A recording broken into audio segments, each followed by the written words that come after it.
2016 turned out to be a really challenging year right from the start.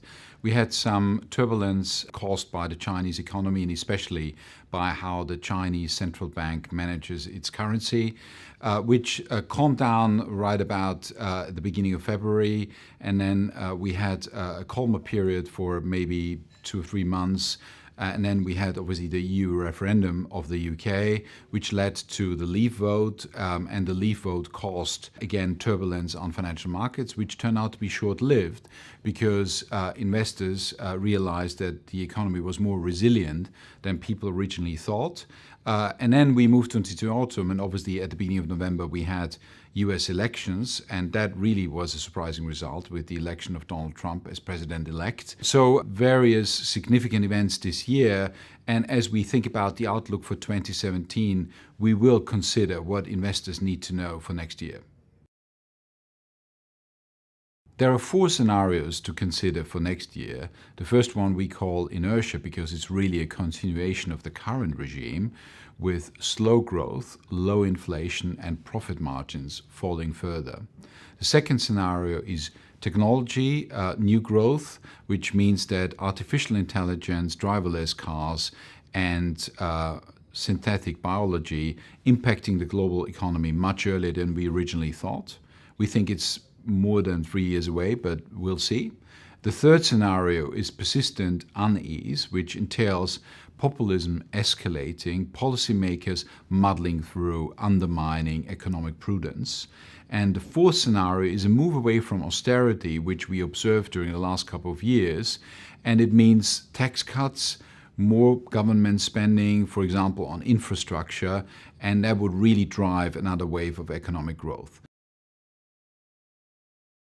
Populism is a recent socio-economic trend which had a huge impact on political decisions in 2016.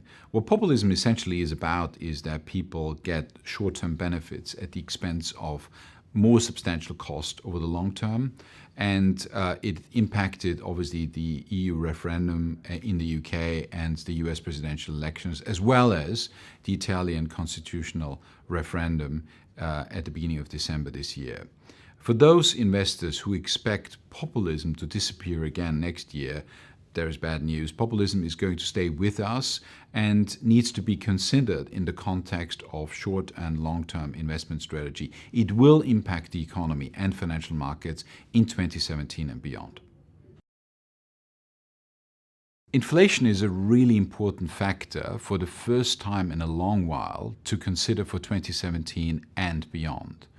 And that is because of 3 developments. First of all, we've seen huge changes in currency during 2016. The dollar has started rising again.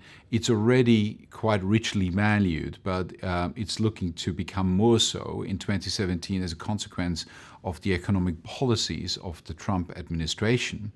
But we've also seen the pound fall in the UK, which obviously has an impact on import prices and will boost retail price inflation in 2017. Then second, we have seen, which is a positive development, wage growth globally to be higher than inflation, which creates a demand pull effect. It's really small at the moment, but it could get much bigger in 2017 and the years thereafter. The third element really arises from the monetary policies that were put in place as a consequence of the financial crisis in 2009.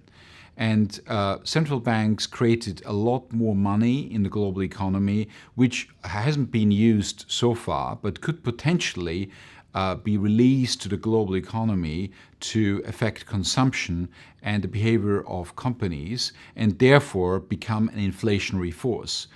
All of this taken together are the implications we need to consider for investment strategy and tactics in 2017 and are a significant topic to monitor for us in the Wealth Investment Office. In conclusion, there are some really important topics to consider for next year with regards to investments. There is debt and how it continues to grow, how it impacts various economies, for example, China. There are political decisions to make. France elects their president. Germany, we have parliamentary elections in autumn next year. And then importantly for the UK, there is Article 50, which will potentially be triggered, and a negotiation with the European Union, which will last for about 1.5 to 2 years. Then there are structural changes potentially with regards to inflation. We need to monitor company profits and whether they keep on growing.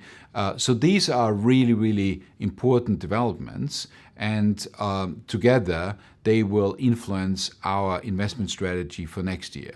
But let's not forget, we are really investing for the long term, and we need to focus on the elements of long-term investing as well. We need to keep on diversifying portfolios, and there will be several juicy hidden opportunities for us.